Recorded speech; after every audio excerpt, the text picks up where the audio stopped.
Welcome to Work Matters, where we explore what leaders can do to make work more productive, valuable, meaningful, and impactful. I am your host, Thomas Bertels. In today's episode of Work Matters, we'll explore the topic of transformational leadership. And my guest is Faisal Hoque. Faisal is an entrepreneur, thought leader, technology innovator, and advisor. He is the founder of SHADOKA and NextChapter, and he has developed more than 20 commercial business and technology platforms. He has worked with companies such as GE, MasterCard, American Express, PepsiCo, IBM, and the US Department of Defense. And he is the best-selling author of Reinvent, Everything Connects, and Lift. In our discussion, we will explore what transformational leadership is and why it is so critical to strive in a post-pandemic world. We'll explore the practices of transformational leadership and how leaders can use it to create conditions for employees to do their best work. Finally, we'll discuss how to balance humanity and empathy with process and structure. I hope you'll enjoy this conversation, and if you do so, please don't forget to like and subscribe. Here's my conversation with Faisal Hoque. Faisal, without further ado, welcome to the show. Thank you for having me. It's a pleasure always to talk to you. Your book, Lift, has become a bestseller. You can't walk through an airport without seeing it.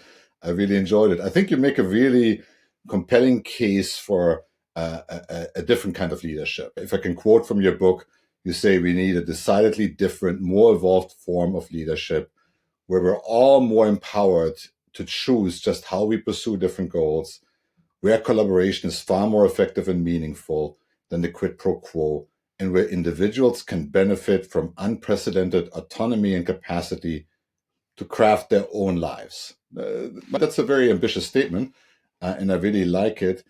Why do we need that? Right? What are some of those forces that necessitate really a different approach to leadership? Look, I wrote Lift almost now 36 months ago. And we were coming right out of pandemic, we've seen what happens when people are put under a lot of different constraints in the sense that you cannot travel, you cannot go to work, you cannot even go and buy food. You have to do all those things in a very different way.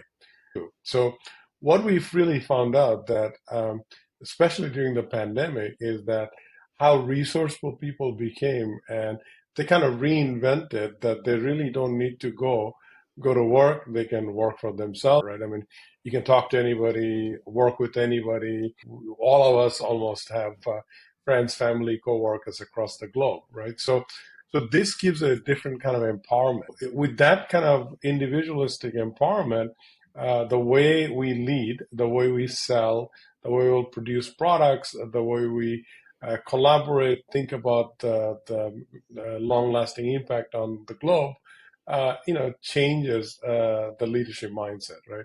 So that's what really I try to explore. And if you look at when I wrote it versus now, that, we are now a little more mobile. We're all traveling. We are together and not just virtual, physically together. There are lots of conversation about psychological impact, isolated work versus community work and being in a group. The cultural shift kind of got accelerated, right? So along with that shift, obviously the leadership mindset has to change because we can't lead the same way let's say 5 years ago, 10 years ago, 20 years ago. Yeah, I think that's really profound. I think a lot of people overestimated the short-term impact of the pandemic on the work world and underestimate the long-term impacts. Right? New approach to leadership. What are some characteristics of a transformational leader from your point of view? I had a unique advantage during pandemic because I have had global workforce pretty much my entire life, and I've worked in global time zone pretty much my entire life, and I always had colleagues, clients, teams across the globe. So it actually kind of prepared me in a different way for a pandemic than perhaps it did for a lot of people. I have had a home office probably, 25 years. Even though I had an office, I always had a home office, right? So what I really realized in the context of writing Lift was that, how you connect with people that's obviously very much of a emotional intelligence factor, in the sense that how we communicate, how we tap into our empathy to relate to what other people are going through, and taking that under consideration, how do we inspire and and influence them? There's definite element of this emotional intelligence, right? That's factor number one. Factor number two is that you really have to put together a repeatable process, especially in the context of this kind of pseudo structure where people are all responsible for themselves and doing their own thing. You need to have a process so that people do understand why they're doing what they're doing, how it impacts the organization as a whole, what the organization is trying to achieve, and how do we keep that communication transparent, and as a result make that transparency part of our collaborative governance process, right? That's the second factor. And the third factor is that, things are dramatically changing, and things are will continue to change. And now and we've seen how some technology got, they were kind of percolating, but it got just accelerated because of the need and the usage. So whether that's communication technology or information technology, we've seen this advent of artificial intelligence and robotics, and all that just got super accelerated, right? So the question is, how do we, take advantage of those technology, but yet unlock the humanity, so that the creative and innovative forces can survive, and we don't get steamrolled with technology itself? And what are the skills that do you need in the context of that advent of new technology? Emotional intelligence, process, and way of pulling people together, and unlocking humanity in the context of technology. Those are kind of the three elements that I see, and one doesn't work without the other. You also talk a lot in the book about experimental learning. So why is this necessary? We used to go to a restaurant and we used to get a menu, right? And then during the pandemic, you kind of gotten this exposure to QRP code, and and I knew many of us, including myself, who happens to be a technologist, kind of got annoyed. I wanted to see a physical menu, but here's the QRP code, and you scan it and see it, right? So it forced us to develop different kind of behavioral pattern because of our need utilizing technology. And that's just a simple example because all of us can relate to that. Now many restaurants don't actually have a menu. I mean, you open up a QRP code and do it. So how it relates to experiential learning is that it is the collective human experience that forces certain behavioral pattern, right? And it's also the technology that enable or disable certain patterns that we're familiar with. So whether we are like it or not, we are constantly being subject to experimentation because of global shift, technological shift, and cultural shift, right? So the experiential behavioral patterns is the learning possibilities that allows us to grow. Look at how popularized all these podcasts and Zoom conversation has become because we were forced to be at home. It wasn't that technology wasn't there. It's the behavioral pattern that changed our experiential way of learning, of doing certain things in certain way. There's a leverage for that because it reduces the cost and it increases the productivity. So the experiential learning could be a forced behavior, or it can be forced on you. Uh, to reinvent yourself and an organization, it is better that you force yourself to learn something new and doing different things than otherwise. I mean, you finished your book, not too long ago. I mean, the writing process. I mean, simple example is now when you go to Gramify and you want to do a reference check, you ask the Gramify's AI engine to make sure that the references are accurate and the citations are accurate, right?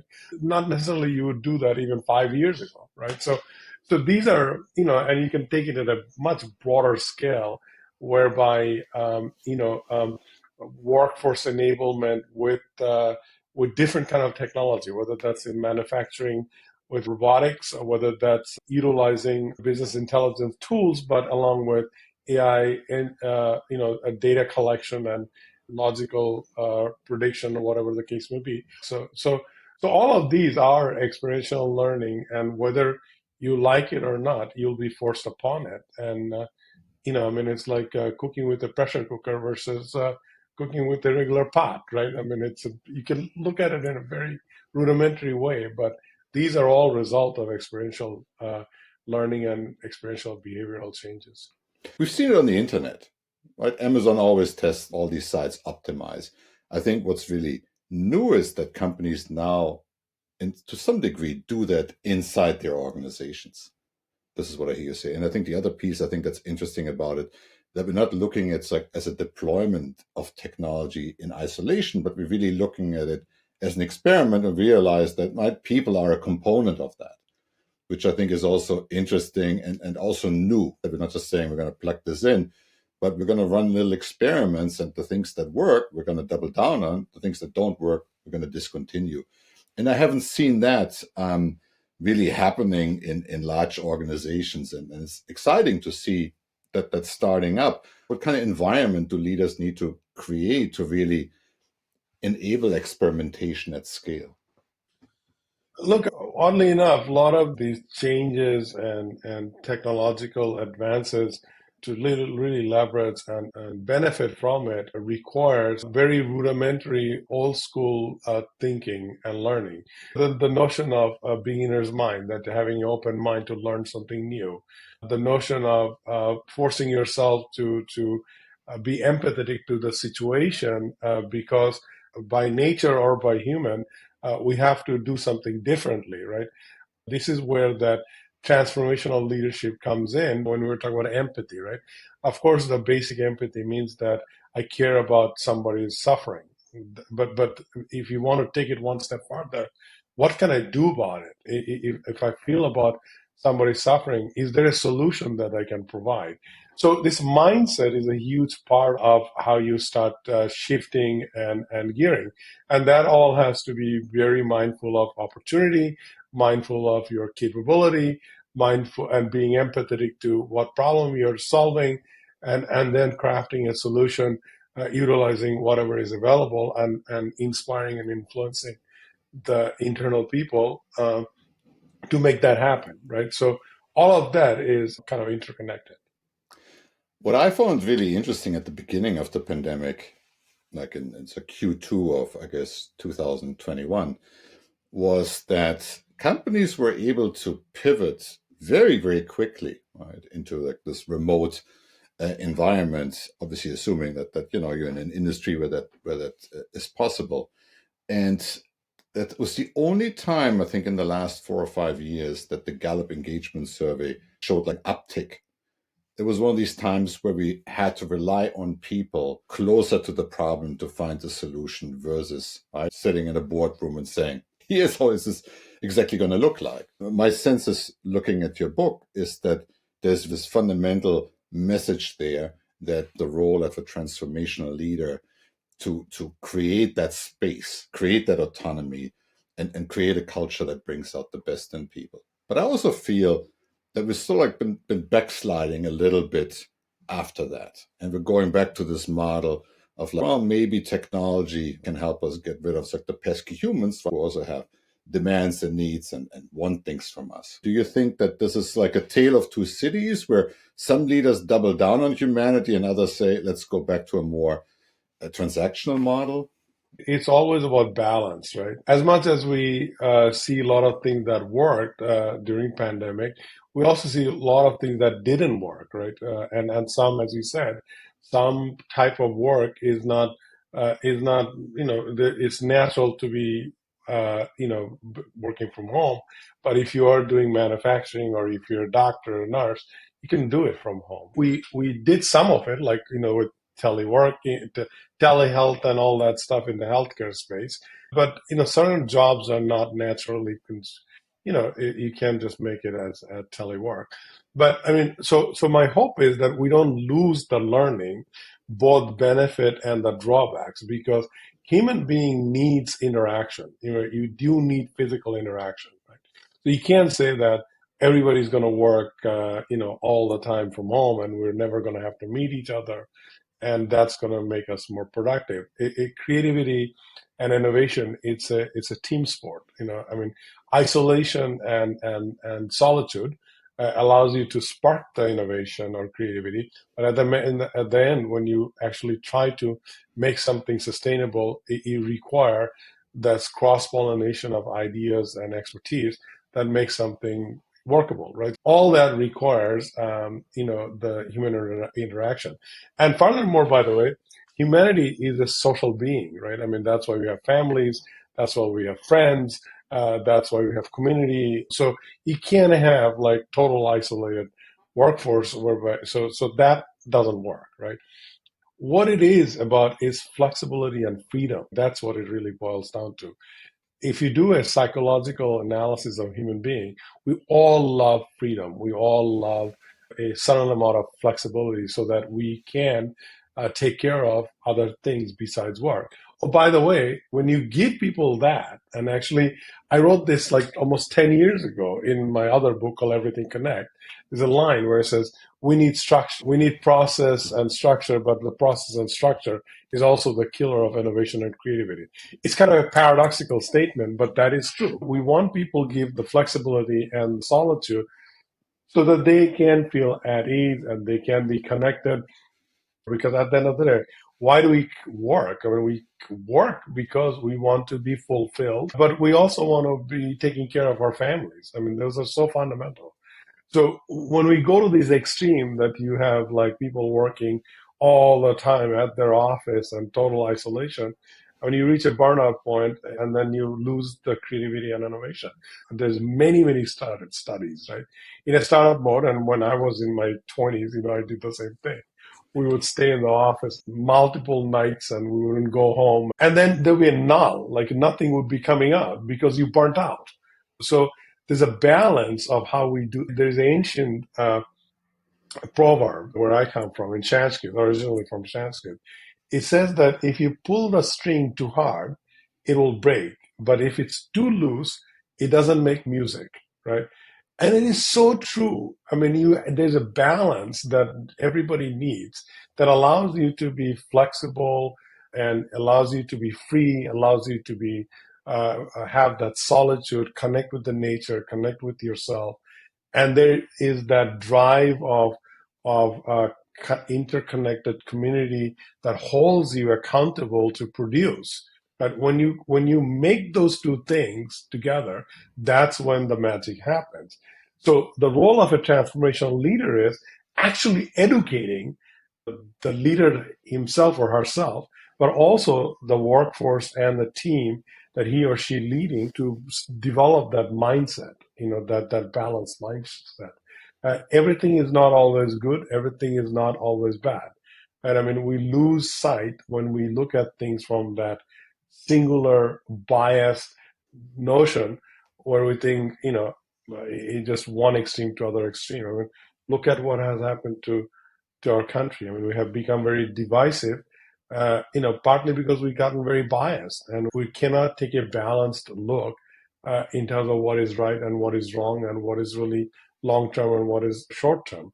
It's not all or nothing proposition, right? So when the leaders lose that perspective, that's when they start failing. That's one of the things I really like about your book. That, right, you got these two extremes, right? The structure and process, and we got all the answers, and sort of the more unconstrained startup mode. And you got to draw inspiration from both and really lean into this and try things out and experiment. And my sense is that probably in most organizations, at least, right, the ones that are larger and have been around for a while, we probably erred too much on the side of structure and process. It's a control issue, right? So, I mean, they think the only way you can be productive is when you control people, right? But it's not. People are productive when they're inspired, and people are productive when they feel like whatever they are doing, it is actually making an impact to the larger why a entity exists, right? I mean, an organization has a mission, right? You've also seen a lot of conversation about the impact economy and social economy, et cetera, right? Sustainable economy. We don't have to reinvent this term, because if you read Peter Drucker's book from 1950s and 60s, he defined it as that the sole purpose of an organization is to have a greater impact on the society as a general through commerce and through growth, right? So it doesn't matter what you call today, whether you call it impact economy or some other term. That is the notion of an organization. That should be the notion of an organization. And what is an organization? It's a collection of people, right? I mean, so how do you get people motivated and inspired if they don't understand why they exist, and whatever they're doing on a daily basis is making a dent on the larger why of that organization, right? A leader's job is not to demand or do the work of those people. It is to translate the organizational why and how those threads connect. So that systemic process and systemic establishment of communication and tracking allows you to see that in a transparent way, right? So you have to inspire, but you have to enable them. The systemic process and tracking is that enablement of that transparency. I mean, I love the fact that you bring it back to Peter Drucker in the 50s and 60s. How come that 50 or 60 years after this has all been written and we're still stuck in the same situation that we were like 60, 70 years ago, when those words were truly revolutionary? We have to have this constant dialogue about what does it mean to be human beings, and what does it mean to live in a human society, and how do we uplift each other. The reason I called the book Lift, it was that, see, if you want to lift everybody, right, then first you have to lift yourself. How do you lift yourself? Constantly question of what you're doing and how your action impacts other people, right? So if you do that, then it doesn't matter how small of a leader you are or how big of a leader you are. I'm talking in the context of how small of an organization you may be part of, or how large of an organization you may be part of, or whatever your title is. We all have the ability, the right, and the desire to lead, whether you're leading ourselves or whether you're leading an organization, right? So we have to kind of constantly remind ourselves those basic principles of humanity. And if we don't, then we'll make a mess. And we have a tendency of making a mess repeatedly. And then we do course correction for a few years, and then we go back, right? I mean, that's just the human history. Yeah, 2 steps forward, 1 or 2 steps back. Right, exactly. Do you think that this is a nature versus nurture topic? Do some people might have like a transformational leadership gene, others don't? What's your take on that? I think it's a practice, right? I mean, it's just like anything else. Some people are born a certain way. You know, like some people are more athletic than others. Some people are more empathetic than others. Some people instantly understand the broader picture.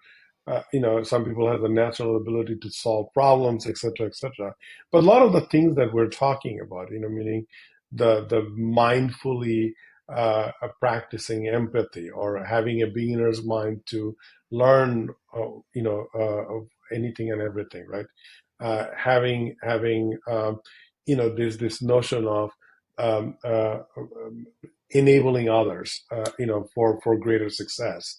These are practice. It takes a lot of effort to practice it. So, for example, just go through a course of a day, right? How many times we get frustrated and we get very self-absorbed, and then when things are bad, we take it on other people, and so it takes conscious practice. That analogy: make sure your strings are properly balanced, otherwise it's not going to make music, right? So it takes a conscious grounding, if I can use that word, to practice all this. And the better you practice it, the more you can do this. And I have actually covered this notion of practice repeatedly, in not just in Lift, but also in Everything Connects. And then I tie it back to the most recent release of Reinvent. All of them has this notion of practice, which I call devotion. Again, I went back to the Eastern philosophy of devotion. It's a pursuit of life pursuit, adding value, right? I mean, that's what devotion and means, and you have to practice. There is no short answer. It's just like exercising, right? I mean, if you don't exercise, well, you're going to be out of shape. I mean, that's it's just the same way. Your mind needs practice. I like this idea of devotion, right? Being committed to a higher cause. Your book really brings, I think, like a more Eastern mindset to that, right? That I think is a little bit missing in our capitalistic theory of the world. So if we actually study the human history, and if we study all the wisdom that has come way before us, you really can't connect the dots. I mean, none of the things that you and I are talking about is new. What is a reminder is that you have to practice it, and it takes effort to practice it, right? And so if you don't, then you would not have the same kind of opportunity to better yourself and the people that you're leading. But the good news is, because of technology, it's easy to practice, right? When you have all kind of enabler, anything from a meditation app to organize what you do on a daily basis. I constantly talk about the very need of being able to disconnect on a daily basis, not schedule like 37 meetings, because you're going to be utterly unproductive and utterly useless as a leader if you just run from meetings to meetings, right? So these are so basic and so simple, but yet that's what we do, right? We don't do a very good job at it because we're not taking care of those very basic things. To your point, right? I think we're missing out on connecting with ourselves, but also taking inspiration from everything that happened before us. And I absolutely agree. I think that there's a lot of wisdom there that we really ignore at our own peril. But I think a lot of those lessons, I think we need to relearn. Listen, Faisal, thank you so much for coming on the podcast and for sharing the ideas from Lift and from some of your other books. Really appreciate it. We've been talking for a long time. It's a pleasure to finally have you on the show. Thank you so much for coming on. Thanks for having me. I enjoyed this conversation as I always do when I talk to you. So thanks for having me. If you're interested in the various books that Faisal has written, we're going to put the links to that into the speaker notes. But it's hard these days to pass a bookstore and not see Lift on display. Congratulations again on your bestseller. Thanks, Thomas. And same to you. Same to you on your book. And we have very similar thoughts and ideas. So obviously we connected on that level. Wonderful. We hope you enjoyed this discussion. If you did, be sure to subscribe, like, share, or comment. Until next time, let's make work matter.